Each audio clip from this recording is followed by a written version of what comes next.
첫 시간에 이스라엘 각 지파별로 기술을 하는 그 원칙에 대한 큰 윤곽을 이렇게 말씀을 드렸고, 기본적으로 우리는 성경을 추구할 때는 이 성경 전권에 흐르는 모든 그 내용들을 다 알고, 어떤 말씀이 신약성경에 어떻게 나왔으면 이게 어디에 기인해서 이런 말이 나왔다는 것을 영감으로 이걸 알아야만 해석이 가능한 것이에요. 출애굽기 38장 24절부터 몇 절만 더 읽어보겠습니다. 38장 24절부터 성소 건축 비용으로 드린 금은 성소의 세겔로 29달란트와 730세겔이며, 계수는 회중이 드린 은은 성소의 세겔로 100달란트와 7175세겔이니, 줄쳐놓습니다. 이제 계수된 자가 20세 이상으로 60만 3,550명인즉, 계수를 할 때 성소의 건축 비용, 이제 또 이건 그가 막 건축헌금 받으라고 해놨잖아요. 이제 이럴까 보던데, 우리 형제 자매님들의 영혼이 제일 비싼 건축비죠. 나 지금 건축헌금 하나님 앞에 드리느라고 오늘 이게 오라 해가지고 이런저런 소리 했었는데, 아시겠죠? 우리 형제 자매님들 지금 건축헌금 내고 있는 중이죠? 이제 이 말도 못 알아듣고, 나도 이거 어떻게, 그래서 참 이거 어떻게 할 수가 없어. 우리가 다 건축헌금을 내셔야 돼요. 또 뿐만 아니라 성전이 어디가 무너지거나 회파에 당했거나, 뭐 성전 문이 뭐 원수들이 와서 불 쳐질러 가지고 성문이 불살라졌거나 이러면은 또 새로 해서 달아야 되잖아요. 그러려면 돈이 필요하잖아. 그래, 나도 지금 우리 형제 자매들 뭐 돈 내라고 자꾸 조르는 거예요. 그런데 만씩 내지 말고 그냥 1,000세겔씩만 내는 거예요. 똑같이 내, 일률적으로. 난 뭐든지 똑같이 내는 거 참 좋아해. 아는 소리 정말, 어디 형제님 나오시라고 어디 가서 맛있는 거 사드리겠다고, 난 그것도 별로 안 좋아해. 그냥 이거 다 일요일날 그 돈 반의 반만 들어도 하니까 고기 몇 건 사다가 같이 이렇게 해서 먹자. 그게 더 맛있다고 얻어버리면 기분 나쁠 일이 아니야. 그걸 뭐 나오라고 하면 맛있는 거 사주겠다 그러는데, 그렇게 말하면 기분이 그 사람의 무엇을 선의지 호의지 그걸 거절하는 걸로 자꾸 생각을 하는 경우가 또로 있어요. 그런데 나는 그게 그런 뜻이 아니었었거든. 그런데 그것이 밑받침이 되면 그것이 무슨 미움거리가 될 일이 뭐가 있어. 그게 같이 먹자는데. 그래서 1,000세겔씩 같이 내는 거 참 좋아요.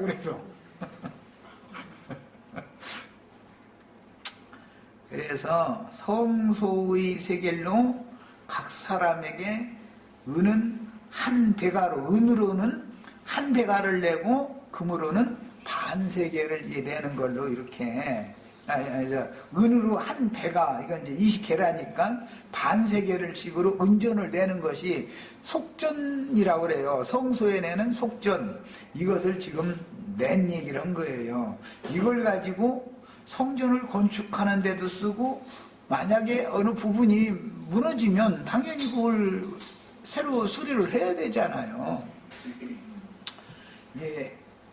이것을 낼 수 있는 사람은 20세 이상만 되는 거였었다. 어린 양이 장가를 드는데, 어제 거듭난 홀리게를 데려다가 장가를 든다면 혼인 생활이 되겠어요? 그건 신분이 뭐니 아내니 이런 말 자체가 안 맞는 말이죠. 기본적으로 이제 14만 4천 얘기 나오면 신부 혹은 이제 아내 이야기로 넘어가야 되기 때문에, 한 살 먹은 아기가 신부가 될 수는 없는 거죠. 20세 이상이 돼야 혼인 생활이 가능한 걸로 성경에 정해놨잖아요. 청년이 돼야 처녀와 혼인을 하는 거 아니겠어요? 이런 기본 원칙을 성경에서는 이스라엘의 계수법으로 암시를 해놨다 이 말이에요. 암시를.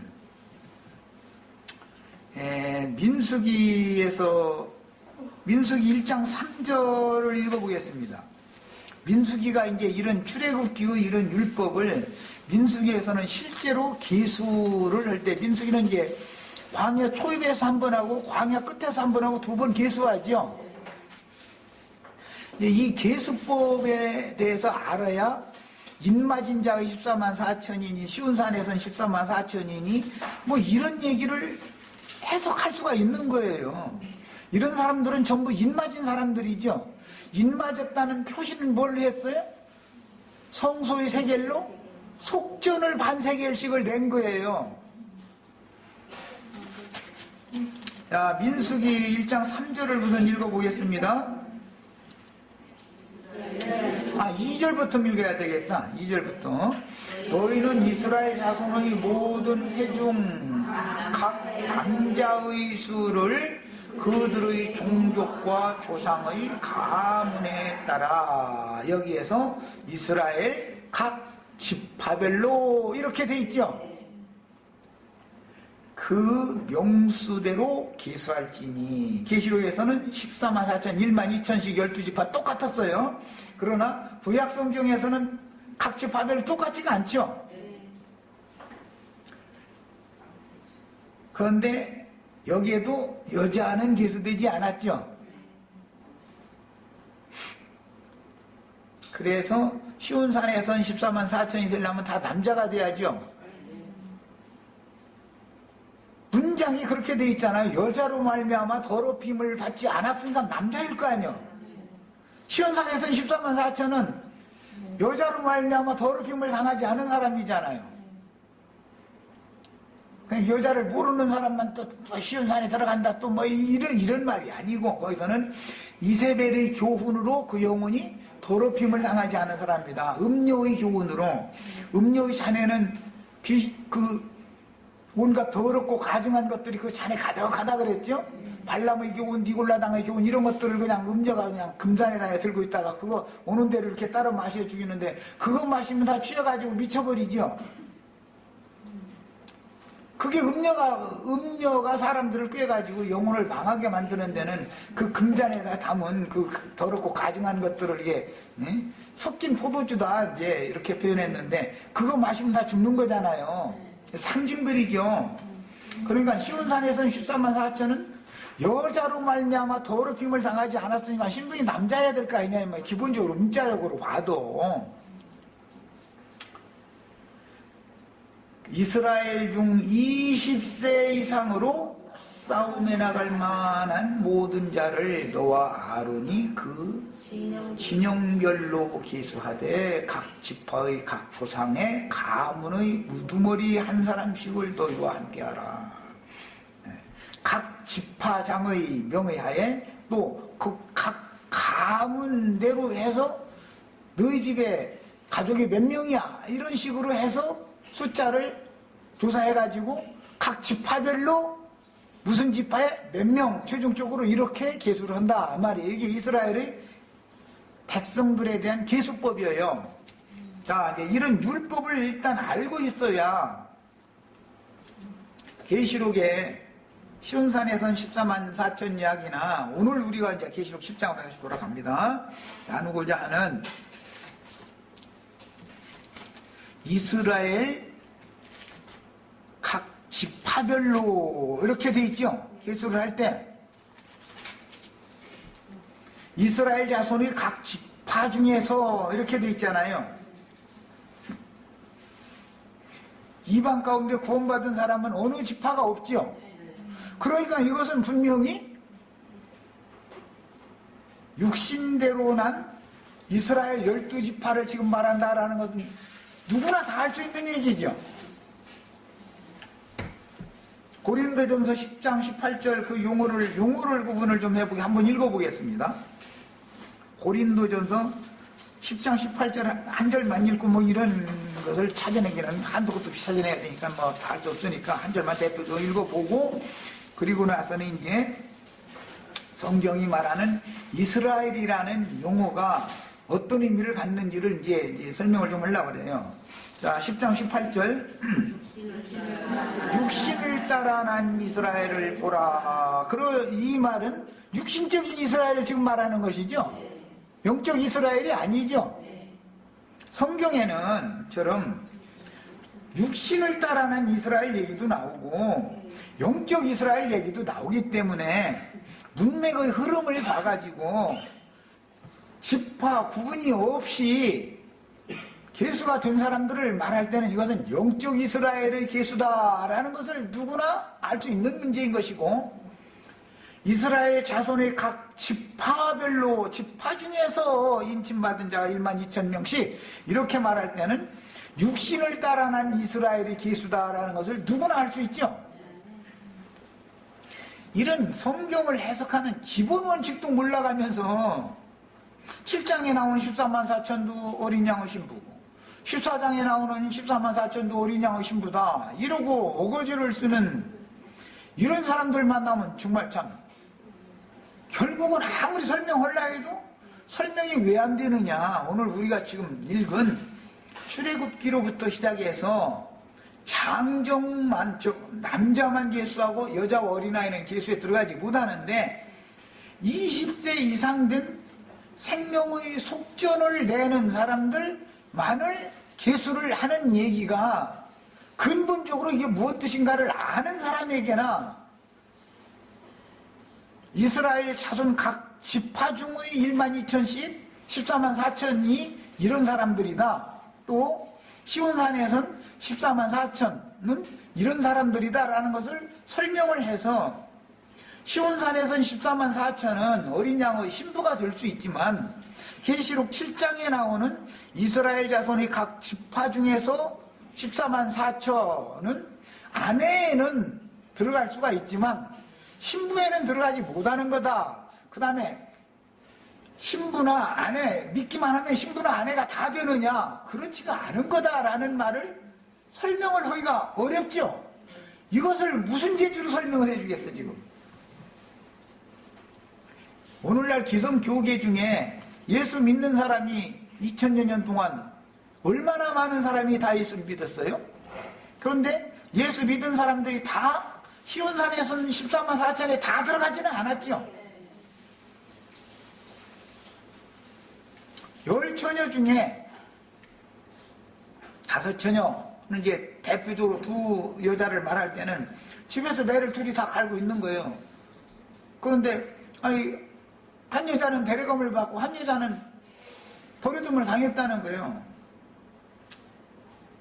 그러면 그 버려둠을 당한 여자라는 사람이 안 믿은 사람이면 집에서 매를 갈겠어요? 안 갈겠어요? 믿지 않은 사람이면 집이란 하나님의 집은 교회예요. 이게 성경에 나와요. 너희는 그의 집이다. 그의 나라고 이미 이게 나왔으니까.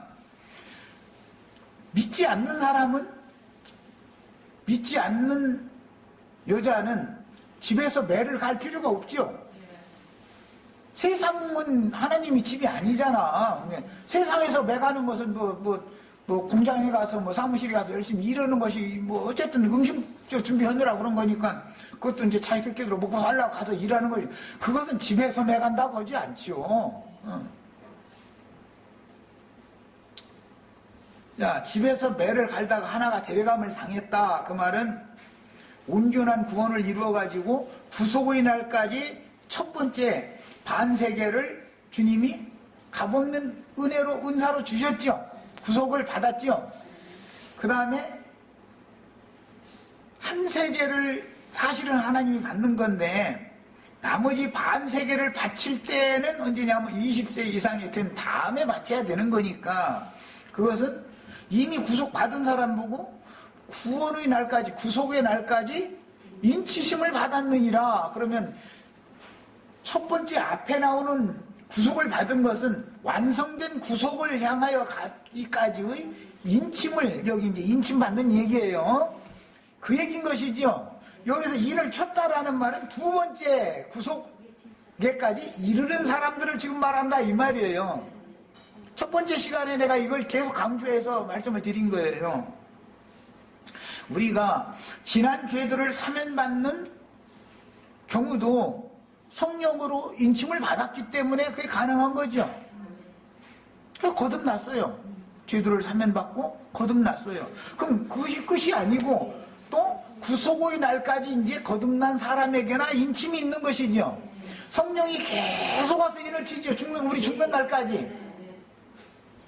뭘로 인쳐요? 어린 양의 새 이름을 우리 이마에 계속 인을 쳐주는 거예요. 하나님의 이름과 하나님께로부터 내린 거룩한 성 예루살렘의 이름과 나의 새 이름을 그 위에 기록하여 주리라. 이게 처음에 인침 받은 사람에게, 반세계를 값없이 받은 사람에게 계속 인을 쳐가지고 이제 네가 갖다 바쳐, 그런 데가 오지요.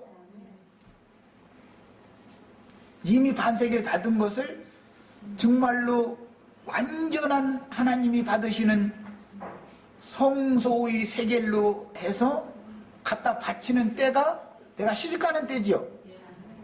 약혼을 할 때는 반세계를 하나님이 은사로 주셨죠. 빅물로. 나는 시집갈 때는 패백을 가지고 가야죠.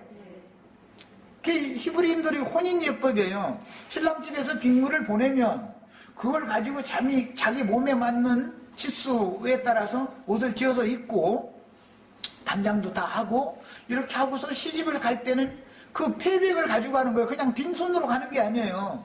우리나라 사람들 시집을 갈 때 결혼식장에서 보면은 그 시댁 어른들 인사드리죠. 결혼하는 날. 그때 그게 패백을 받는다 그러고 패백을 드린다 이렇게 말하잖아요.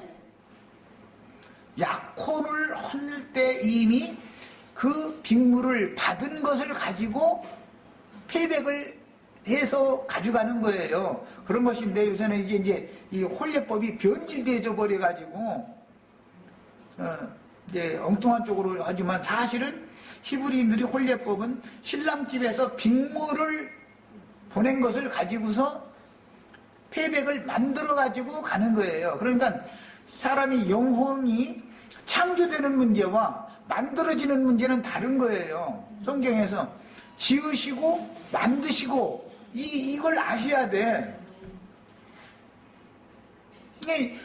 계수가 되어져서 어린 양의 신부로 또는 아내로 계수가 되어진다라는 말을 할 때는 구속의 양면을 반드시 알아야 된다. 속전을 가지고 시집갈 것을 하나님께서 보내주셨는데 그걸 받은 사람이 그걸 가지고 패백을 잘 만들어 가지고 신의 형상과 모양으로 만들어져 가지고 그 말이지 완전히 하나님의 것이 되도록 드려지는 날이 시집가는 날인 거예요. 시집가는 날은 패백 가지고 가는 거예요. 말하자면 이런 원칙을 기본적으로 알아야 인침을 받는다라는 말이 한 번 그냥 너 거듭났어 그걸로 끝나는 게 아니죠. 인이라는 것은 인을 새긴다 이러는데 인을 새기는 것은 금강석으로 상아뼈 이런 거에다를 새길 때는 막 파내는 거잖아요. 파내는 거잖아. 나무나 뭐 이런 목도장하고 뿔도장하고는 다르죠. 뿔도장은 파기가 어렵죠. 그 칼날을 잠깐 다른 쪽으로 살짝만 비껴나가도 그 비싼 뿔 재료 자체를 다시 갈아버려야 되는 거잖아요. 그거. 이렇게 어려운 거요. 인침나는 얘기를 할 때 그냥 간단하게 그냥 거듭나면 인침 받았다 이 생각만 하면은 인치듯이 교훈한다. 옆에 보면 이렇게 되어 있는데 주님의 교훈은 아주 우리들도 지금 수년 동안 귀에 닿지 않도록 지금 교훈받고 있죠. 똑같은 얘기를 하는 거예요. 사실은 인치느라고 그러는 거예요. 그런데 이 모양으로 저 모양으로 이렇게 막 동서남북 사방에서 여러 각도에서 이렇게 해서 확증시켜 놓느라고 그런 것이잖아요. 이런 말인 것이지 인을 친다 보니까 그냥 한 번에 막 무에다 푹푹 해서 그냥 파가지고 그냥 하는 것처럼 이렇게 생각하면 안 되는 것이다. 기본적으로 구속의 양 끝을 나려야 되는 것이다. 첫 번째 구속받는 것은 약혼 관계가 된 것이고, 약혼식이 되어진 이제 그 언약을 받은 사람들은 시집 갈 날을 준비를 했다가 시집을 갈 때 드디어 하나님 너는 내 것이다라는 하나님의 것이 확정이 딱 되어져 가지고 가는 것을, 이것을 성전세를 낸다 이렇게 말하는 거예요. 우리 형제 자매님들도 다 각자 하나님의 것으로 드려지는 성전세를 내는 준비를 지금 하는 거예요. 이미 그 성전세를 낼 수 있는 재료는 받았지만 하나님은 그 재료만 가지고 그대로 받는 건 아니다 이런 말이에요.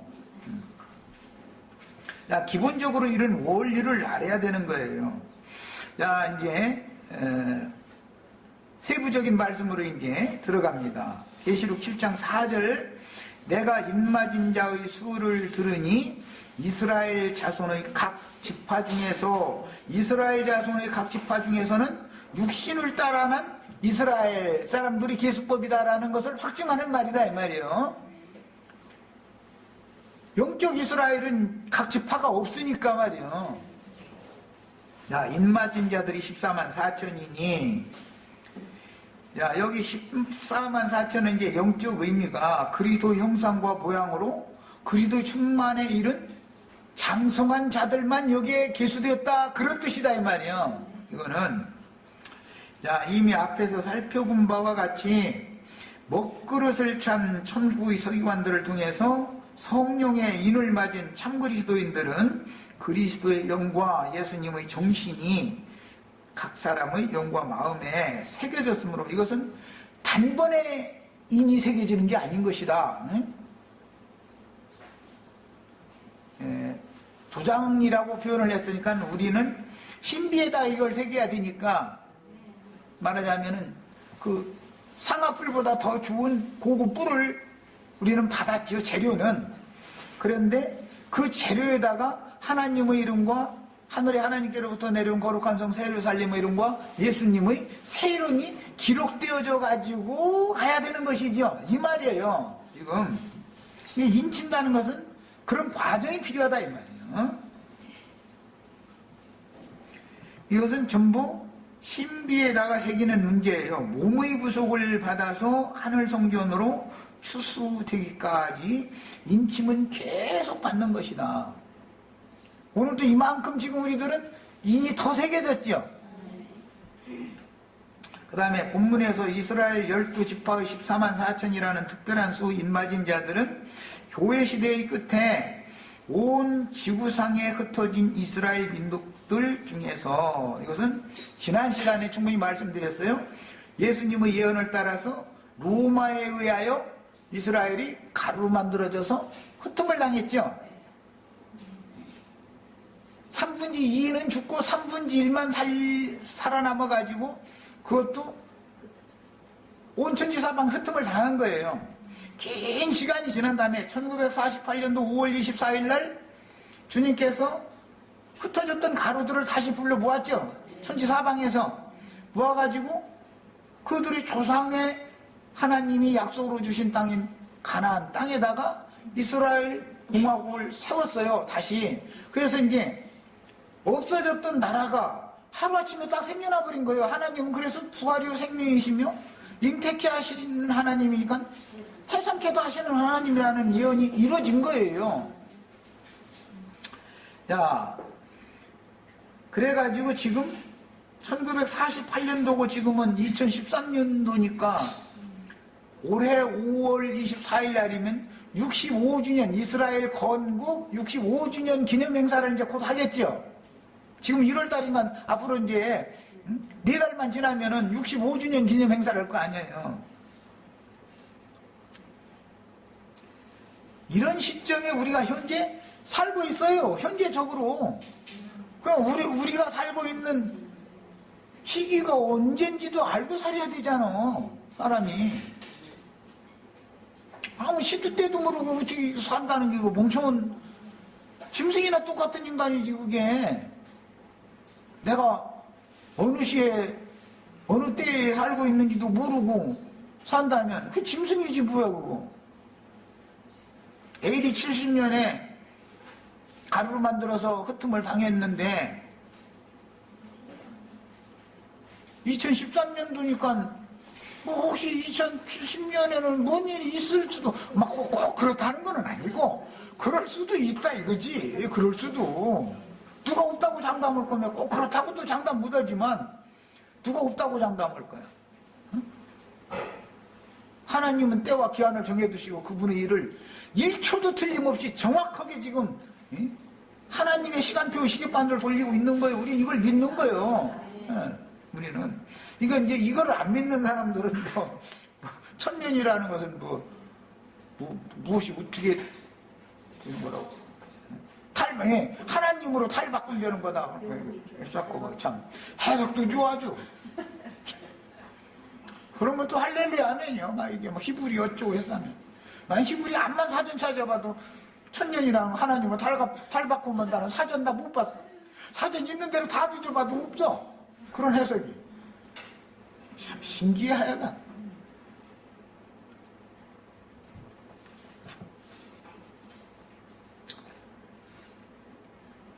삼분지 1만 살아남아가지고 흩음을 당했던 사람들이 지금은 다시 생육하고 번성했죠. 하나님이 이스라엘을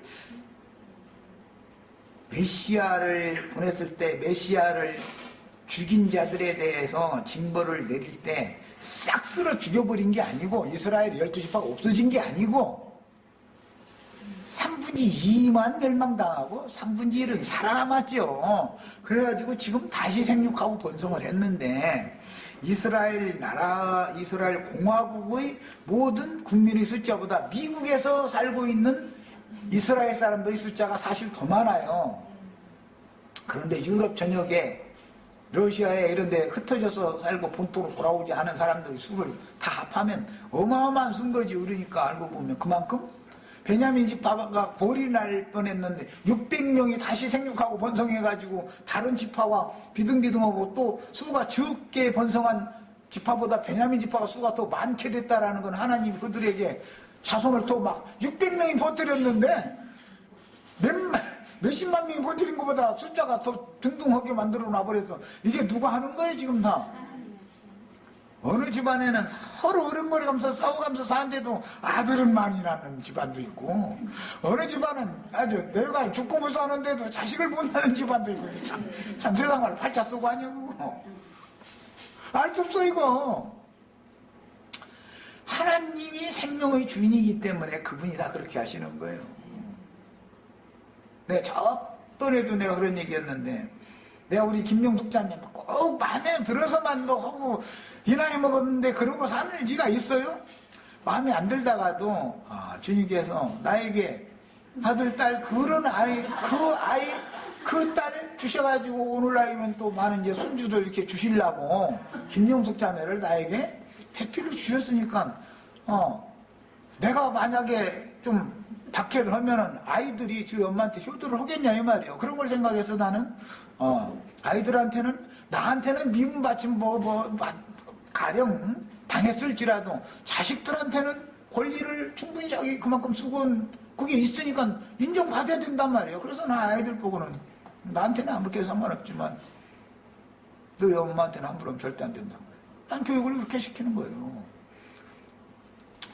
뭐 이제 생육 번성 얘기하다 보니까 이제 그런 얘기까지 갔는데 아버지가 자식들에게 어머니를 깔보게 하는 교육을 시켜놓으면은 그 집안은 결국은 가루로 만들어져서 흩음당하게 돼 있는 거예요. 자기 집안을 세우려면 머리된 남편이 잘해야 돼. 컨트롤을. 그래서 내가 투닥달지라도 어쨌든 자기 가정을 콩가루 집안 만들면 안 되잖아.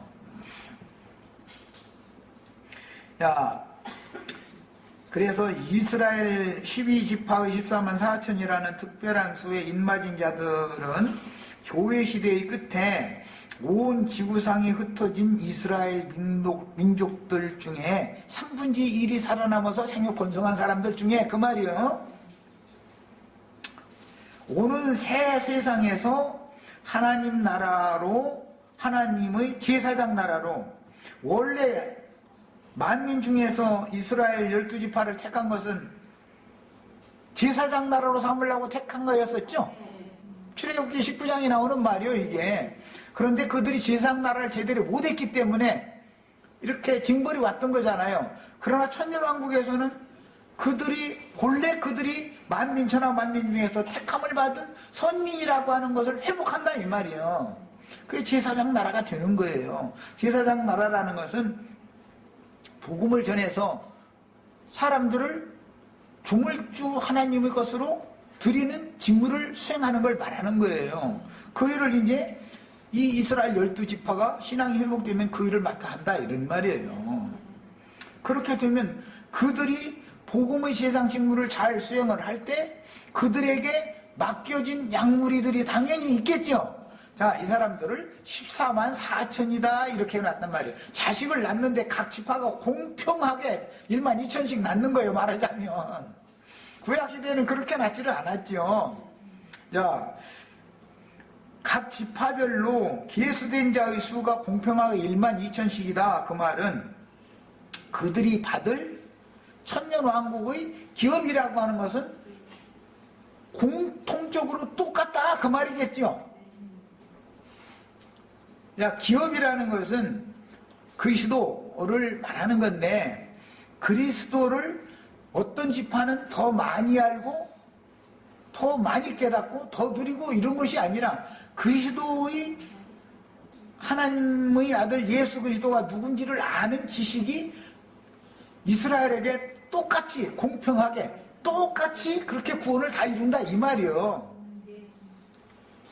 이 사람들이 14만 4천으로 계수된 사람들이고 싸움에 나갈 만한 사람들이다 이 말이야. 사실은 또 자, 교회 시대에서 싸움에 나가는 것은 공중권세 잡은 악의 영들과 싸우는 문제이지만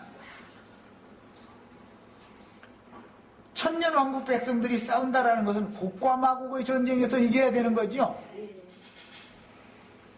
교회 시대의 끝에서 전쟁에서 이긴다는 건 아마겟돈 전쟁에서 이겨야 되는 걸 말하는 거예요. 그러나 이 이스라엘 12지파에게 붙여준 14만 4천은 곡과 마곡의 전쟁에서 이겨야 된다 이 말이에요. 자, 그 다음에 그러니까 당연히 이 14만 4천이라는 수는 당연히 온전하고도 완전케 되어진 충만의 수다라는 개념인 것을 알 수가 있고 그들 중에는 그들을 그리스도의 것으로 하나님의 것으로 중매하는 제사장 직무를 수행한 자들이 있겠죠. 그래서 하나님의 종들의 이마에 인치기까지라고 그런 거예요. 하나님의 종들이라는 것은 사명자들이다 이 말이에요. 사역을 한 사람들이다 그런 말인 거예요. 그러니까 반드시 14만 4천 중에는 중매하는 자들이 제사장 직무를 수행한 자들이 거기에 함께 섞여 있는 거예요.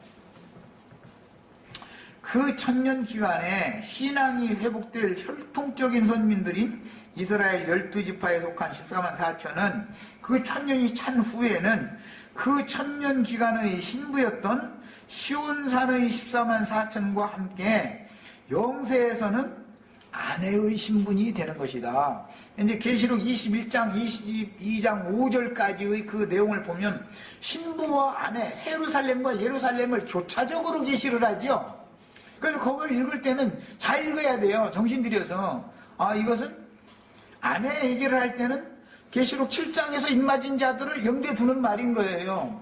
신부 얘기를 할 때는 시온산에서는 14만 4천을 염두에 두고 하는 말인 거예요. 그런데 이 두 무리가 합쳐져 가지고 12사도의 기초에 세워진 무리는 신부고 12진주문을 통해서 나중에 들어간 무리는 아내는 포함이 되지만 신부는 나중에 당연히 아내가 되는 거니까 신부에는 포함이 되지 않는 거다. 여기 오늘 계시록 7장에 이스라엘 자손의 각 지파 중에 입맞은 자들은 신부를 말하는 게 아니다. 이 사람들은 경륜적으로 신부에 들어가는 게 아니다 이 말이야. 그러니까 우리는 아내 때보다 신부 때가 제일 좋죠. 아니 신부 때는 그냥 뭐 이웃집도 세댁 해주고 그러면은 뭐든지 새 예루살렘 뭐 새 소리 들으면 좋잖아요. 근데 뭐 새댁이라고 하고 흔댁이라고는 뭐 않지만 아줌마 이러고 부르면 기분이 좀 그렇잖아 그게. 그런 걸 생각해 보면은 새 예루살렘과 예루살렘 신부와 아내는 사실은 근원적인 신부는 같지만 처녀 때부터 그 신부는 근원적으로 같은 것이죠. 반세겔의 은사를 받은 사람이면 처녀죠. 그렇지만 근본적인 신분이 같다고 해가지고 경륜적으로도 처녀가 아내는 아니잖아. 시집도 안 갔는데 처녀가 어떻게 아내가 돼? 처녀가 시집을 가면 세대긴 거예요. 새 예루살렘 신부인 거예요. 그러나 신부가 천년이 차고 난 다음에는 아내가 될 때 그때가 이스라엘 자손의 각 지파 중에서 인마진 14만 4천이 아내에 포함이 된다 이 말이야. 야, 우리가 신약시대에 우리가 구약시대의 선지자들의 노선에 있는 신앙을 먼저 가지고 하늘의 시온산에 새 예루살렘, 하늘의 예루살렘에 들어간 온전케 된 의인의 영들이 오늘 우리들의 장막이 되어졌죠. 우리는 이제 그게 교회예요. 그래서 우리는 세상에서 부름받아서 장막에 들어왔지만 우리는 아직 몸의 구속을 받은 상태는 아니죠. 자, 그 구약시대의 선진들 중에도 거룩한 성에 들어간 자들이 있는 것이고 그 성 밖에 있는 사람들이 수는 더 많았던 거예요. 거룩한 성에 들어간 자들은 모두 아브라함의 품에서 자다가 주와 함께 먼저 일어나서 나머지는 어떻게 한다? 다니엘서에 보면은 무궁이 수치를 당한다고 그랬죠. 부활에 참여해서 거룩한 성에 주와 함께 들어간 자들은 하늘의 영광과 같다 영광을 얻는다 이렇게 돼 있고 나머지는 수치당한다 이랬잖아요. 하나님의 백성이지만 이렇게 영광을 얻을 자들이 있고 수치당할 자들이 나눠진 것처럼 교회 시대에도 마찬가지로 다 난 예수 믿었다 그러는데 누구는 영광을 얻을 자들이 있고 누구는 수치당할 자들이 있는 것이다. 그런데 수치당할 자들이 더 많으니까 이게 이제 문제. 숫자 싸움으로 말하면 그 사람들이 더 많죠. 이와 마찬가지로 천년 기간 동안도 하나님의 영광빛으로만 충만한 거룩한 성 예루살렘에 들어갈 자들 14만 4천이 있고 나머지는 성 밖에서나 살아야 된다 이 말이야. 팔레스타인 땅은 예루살렘을 중심으로 하지만 예루살렘은 머리 성읍인 것이고 도성인 것이고 나머지 지방에서 사는 사람들과 구분이 되잖아요. 야, 예루살렘 성에 들어간 자들은 구약 성경에 보면 10분 1만 거기에 들어가 살게 돼 있었죠. 그래서 만물, 마다들, 첫소산 얘기가 이제 그래서 또 나오게 된 거예요. 우리들은 그래서 시온산에서는 14만 4천은 처음 익은 열매 첫소산이다 이렇게 돼 있죠. 그러니까 구약 성경의 모든 예언들, 율법서들, 역사서들 모든 문제들을 종합적으로 알고 있어야 계시록의 새 예루살렘과 예루살렘에 대해서 알 수 있고 새 예루살렘 밖에 쫓겨났을지라도 예루살렘에는 못 들어갈지라도 하나님 나라 백성으로는 계수 나중에 될 수가 있는데 그 사람들은 누군가도 또 알아야 되는 것이고 성경이라는 것이 나중에 이제 추수법을 말할 때 보면 이렇게 복잡해져. 예. 처음에는 그냥 뭐 어떤 땅에다가 그냥 씨를 갖다 심는 것으로만 되어 있지만 밭이 종류가 많기 때문에 밭은 네 밭이죠. 그러니까 어떤 밭에서 나서 추수되어지는 사람이냐 보아스의 밭에서 이삭을 넣으면 그 밭에서 주셔야지 다른 밭이 없는 건 아니에요. 보아스의 밭만 있는 게 아니에요. 에브라 땅에는. 그러나 너는 다른 밭으로는 가지 말아라.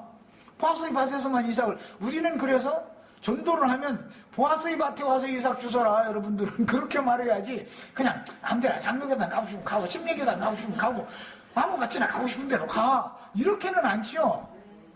그게 무슨 주수꾼이야. 그건 주수꾼도 아니지. 자기 집을 세우려고 그래야지 남의 집을 세우거나 말거나 이런 식이면 그건 말도 안 되는 소리죠. 그것도 기왕이면은 12단이 있어도 요셉의 단이 되면 나머지 추수된 곡물단들은 요셉의 단에는 절을 하잖아요. 그럼 절 받는 곡물단이 돼야지. 절하는 곡물단이 그렇게 돼도 상관없다고 하는 건 또 뭐야? 그건 무슨 고집도 아니고 이건 뭐야? 그리고 별도 하늘의 별과 같은 많은 자손을 아브라함 자손을 주시는데 요셉의 별에게는 나머지 별무리가 절을 한다고. 요셉의 별무리에 속해야지. 어째 다른 아무 별이나 그냥 별만 되면 돼. 이게 말이 되는 소리냐고. 분명히 요셉의 단에는 좋은 밭에서 자란 잘 여물은 좋은 알곡들일 것이고, 뭐 아무리 좋은 밭에서 잘해서도 쭉쟁이도 가끔은 있기는 있지만, 어쨌든 옛날에 이제 이거 농지세니 수도세니 뭐 이런 거 물세니 이런 거 세금 낼 때 보면 농사 지어보신 분들은 알 거야. 아마 그 벼 중에서도 제일 잘된 부분을 갖다가 공출 세금으로 내서 등수 딱딱 매기죠. 이렇게 사국대로 이렇게 찔러봐가지고 이게 알곡인지 그 다음에 잘 말려졌는지 보관하기에 좋은지 이런 거 그냥 쭉 보면은 그 사람들은 금방 하죠. 쭉쭉쭉 해가지고서 그러고서 이제 특등 뭐 상동 뭐 보통 그 다음에 하품 뭐 이가지고 네 가지도 뭐 이렇게 도장을 톡톡톡 찍고 다니거든. 그러면 그 가격 차이가 굉장히 많이 났었거든. 특품은 하품은 그런 것을 생각해 보면 농사의 원리는 다 똑같은 거다. 네 밭이 있는데 아무 밭은 사람 나서 아무 밭에나 자라도 된다는 게 어디가 있어. 기왕이면 성령과 신부가 오라 하는 곳으로 가서 거기에서 양육을 받아가지고 추수되는 걸 추구를 해야 당연한 일인 것인데 이 얘기를 그렇게 못 알아들어. 이 얘기하면은 아이고 그거 알고 보니까 나행자님 거기로 가야 구원받냐 이러고 또 그러고 따지기 쉽게 돼 있어. 또 그게 세상적인 사고로 생각하면. 그러나 성경은 정확하게 이것을 구분을 하는 것을 아셔야 돼요. 그냥 거듭나기만 하면 다 된다 이런 사상에서 벗어나셔야 돼. 그 다음에 12지파의 종들 중 목자들에 의하여 오는 새 세상에 남겨질 흰옷을 입고 주의 장막에 들어간 이방인들이 예비되는 것은 초대교회 때 120명이 모인 예루살렘 교회가 120명으로 시작했죠. 120명이 모인 중에는 12사도들이 거기에 포함이 돼 있었죠.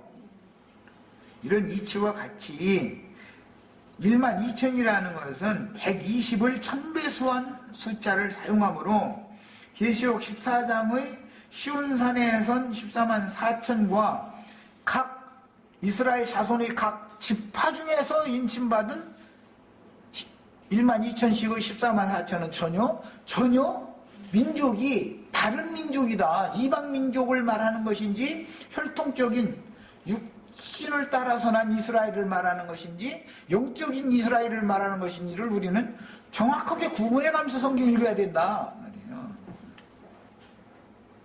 그리고 1만 2천이나 14만 4천이나 이런 것은 온전케 된 것과도 관련이 될 뿐 아니라 충만의 수다. 하나님이 얻고자 하는 충만의 수를 얻는 것을 여기서는 양면에서 상징적으로 표현한다. 그 다음에 인맞은 하나님의 종들인 이스라엘 12지파는 6인과 7제인 사이에 그 당시 증인들을 통해서 증거되는 영원한 복음을 영으로 깨닫고 마음의 확증으로 받아 하나님의 인침을 받고 오는 세상을 위하여 지상세계에 남을 하나님의 종들과,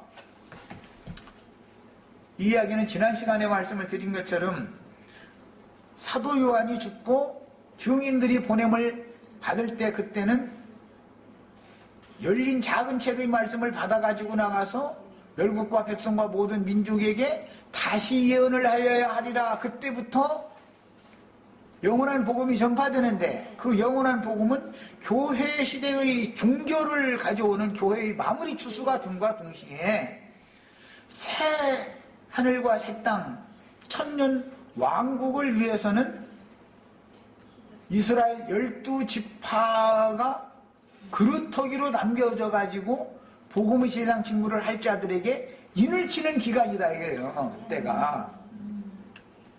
이런 것이 잘 깨달아지셔야 되겠어요. 시간이 됐으면 이제 여기까지 하겠습니다. 그리고 애찬하신 다음에 1시간 더 하겠습니다.